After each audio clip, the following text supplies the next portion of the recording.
बूढ़े पति पत्नी की दुखभरी कहानी, सैड हिंदी कहानी।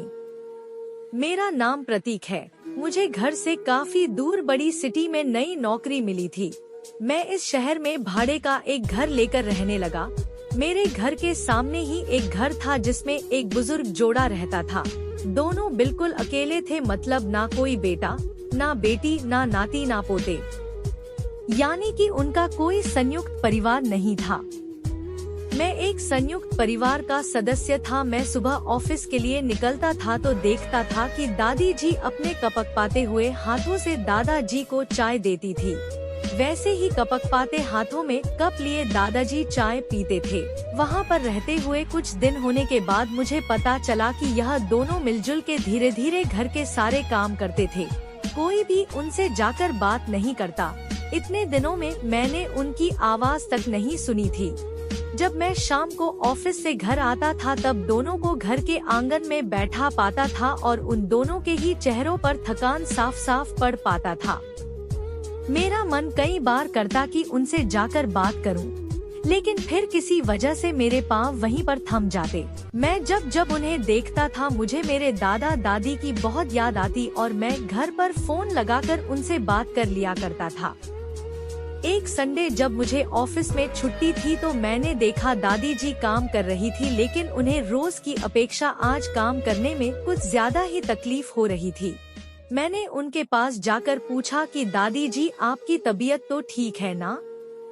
क्या मैं आपकी कोई मदद कर सकता हूँ? उन्होंने मुझे कोई जवाब नहीं दी। मैंने दोबारा उनसे पूछा, बताइए दादी जी, मैं क्या करूँ आपके लिए?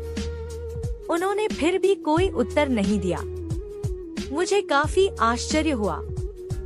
कुछ मिनटों बाद दादाजी वहां आए और वह भी कुछ नहीं बोले। मैंने ही बात को आगे बढ़ाते हुए कहा, मुझे लगता है कि दादी जी की तबीयत खराब है, इसलिए मैं यहाँ आया हूँ। मैं आपकी मदद करना चाहता हूँ। बताइए मैं कैसे आपकी मदद कर सकता हूँ? दादाजी इशारों से मुझसे बातें करने लगे। उन्होंने इशारों से मुझे बताया कि दादी जी सुन और बोल नहीं सकती। उन्होंने यह भी बताया कि वह खुद भी बोल नहीं सकते, वह सुन सकते हैं, मेरी बात समझ सकते हैं। उन्होंने इशारों से दादी से कुछ कहा और दादी ने मेरी तरफ देखकर मेरे माथे पर हाथ फेरा। मैं उन दोनों की तरफ देखता ही रहा और न जाने कब मेरे आंखों से आंसू बहने लगे। उस दिन के बाद जब मुझे समय मिलता मैं उनके पास चला जाता। वह मुझ पर बहुत प्यार बरसाते। अब तो मुझे उनके इशारे की मीठी भाषा भी बहुत अच्छे से समझ में आने लगी थी।